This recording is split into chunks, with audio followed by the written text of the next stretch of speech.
Hey, I'm Jordan.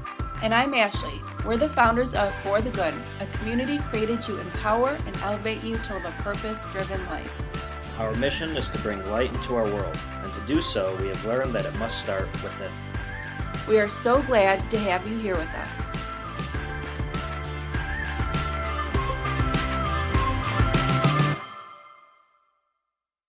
Hi friends, thanks for joining me here today on the For the Good podcast. I have a message on my heart and I felt as though it was time to bring it to all of you. So today we are going to talk about where to draw the line and how to set healthy boundaries every day. I feel like this is something that is really important for us to talk about right now because we are all coming back out into the world after experiencing a pandemic. And I feel as though throughout this past year and a half, it has been a time for reflection and solitude and just taking that time to be able to dig in deeper within ourselves and the world around us to really have a better understanding of what we want out of the life that we have. So during that time, a lot of things were canceled and rescheduled, and we found ourselves not doing as much as we were used to doing because we do live in a society that teaches us that it's beneficial for us to keep going, pretty much 24/7. And this culture that we've created for ourselves can often feel overwhelming and we can feel stressed out or burdened by all of the activities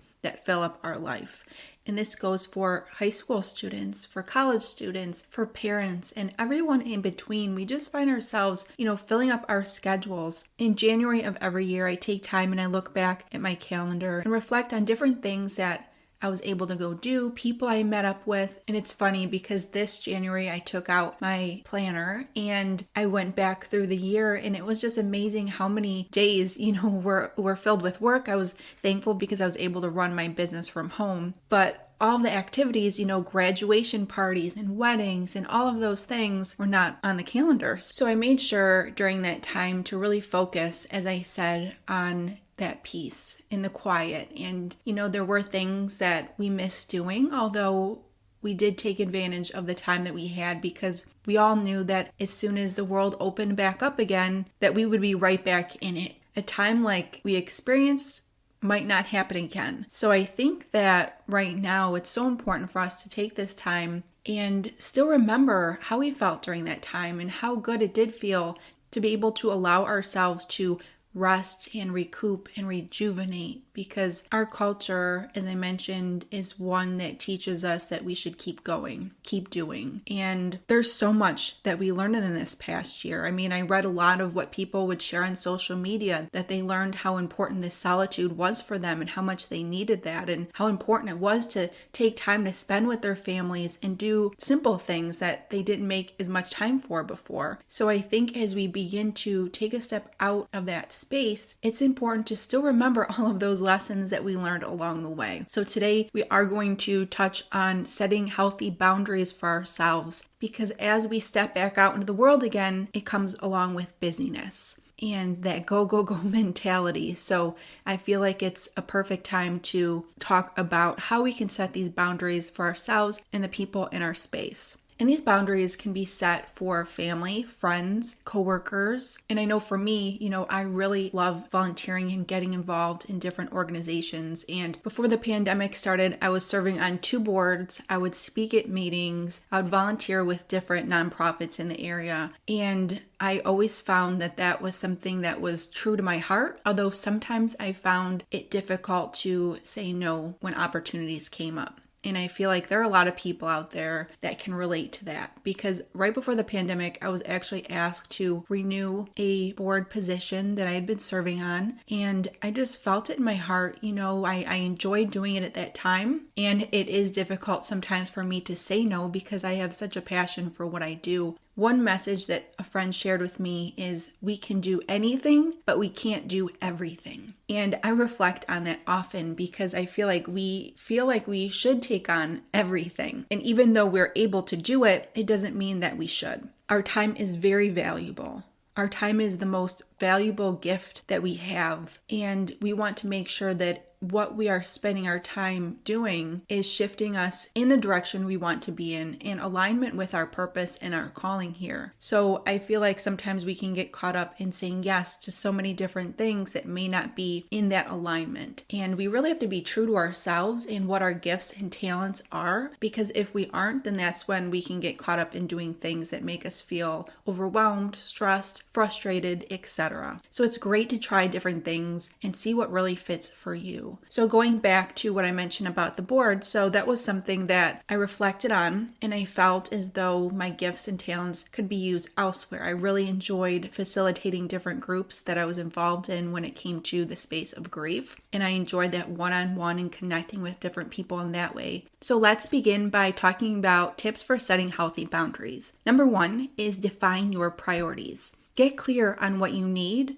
what you want, and what would be nice to have. And this can be used for family, friends, in the office, whatever the space looks like for you. And the next is pay attention to your needs. Feelings of discomfort, overwhelm, or resentment are often indicators that we've reached a boundary. And next is practice self-compassion. If you don't follow through with a boundary you set, instead of judging yourself, respond with kindness.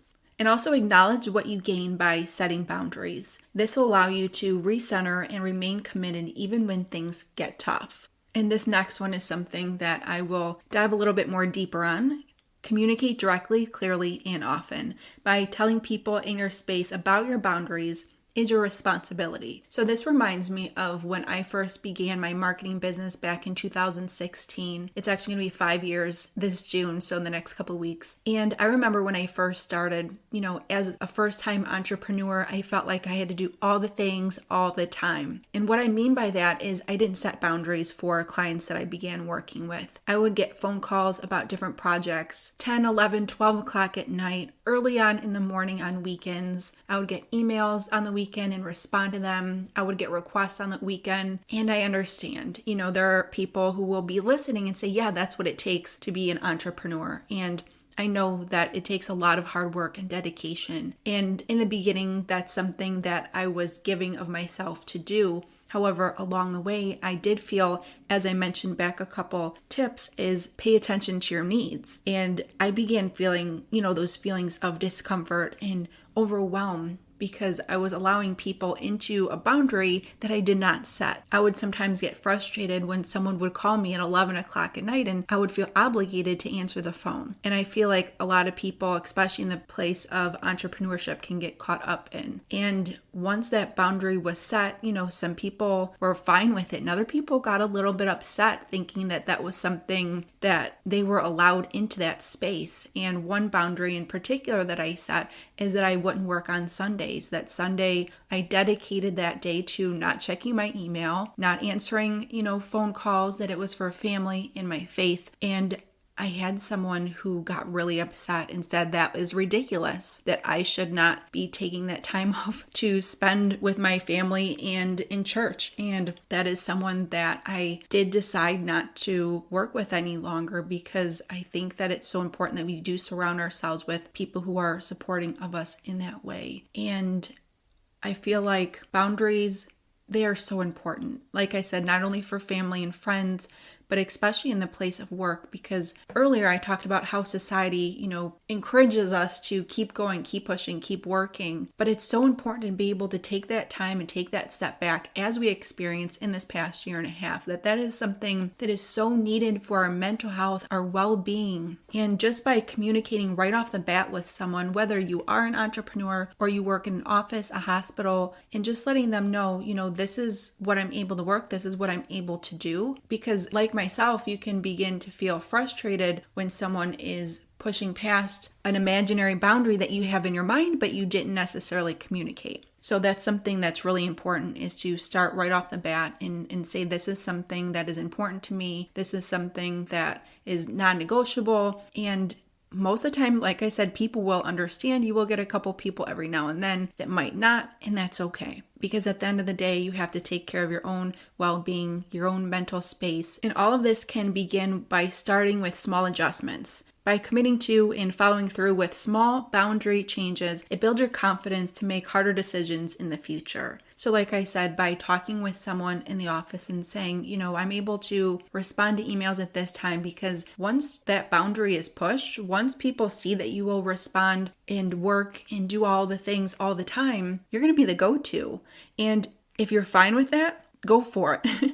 But if that's something that is important to you, then it's important to take that time and talk about it. And not only are you able to set boundaries with others, but you are also able to set them within yourself. So I made a list of examples of boundaries you can set with yourself, starting with sticking to your budget, limiting yourself to 1 hour of television per day, no screens, television, phone in your bedroom, not working past 7 p.m., not answering work emails on the weekends, only buying what's on your shopping list.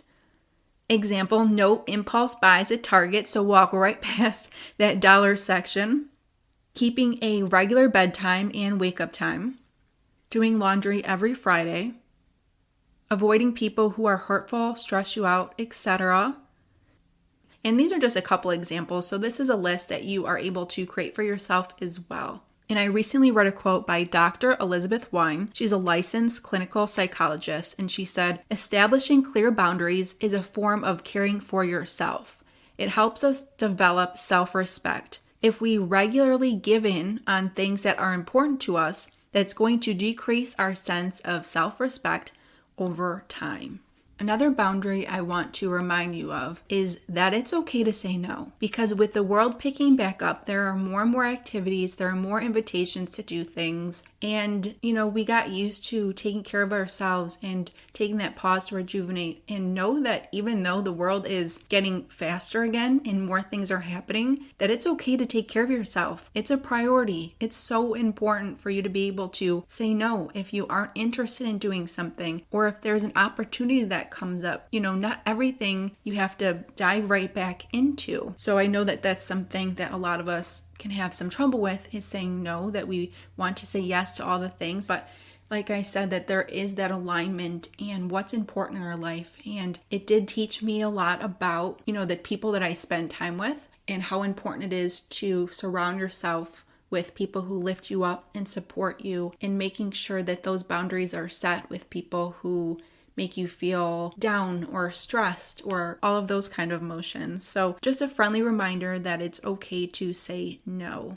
So as we wrap up this episode here today, I am going to leave you with a quote, and it goes, "Love yourself enough to set boundaries. Your time and energy are precious. You get to choose how you use it. You teach people how to treat you by deciding what you will and won't accept." And this is credited to Anna Taylor. So thank you guys so much for joining me here today on the For the Good podcast. I pray that this message reaches people who need it and could use it during this time, because I know, through talking with family, friends, and some of you as well, that this is something that you are struggling with, because for such a long time we had been in, a mode where we were slowing down, and all of a sudden we are rapidly picking back up pace again. And we feel like we have to almost, make up for the past year and a half, and just get in as many activities as we can and see as many people as we can. And of course that's great, but in the meantime, remember these boundaries. Remember how important your well-being and your mental health is, and make sure to take care of yourself. Thank you again for joining me. Have a great day, everyone, and make today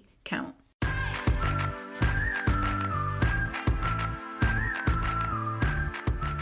Thanks for joining us at the For the Good podcast. We would love to connect with you. Join us on Facebook and Instagram at For the Good Official, and our blog at forthegood.com. And be sure to subscribe to our podcast so you never miss an episode. Remember, a positive mindset is the beginning of true happiness, not just for the good of the individual, but for the good of the world.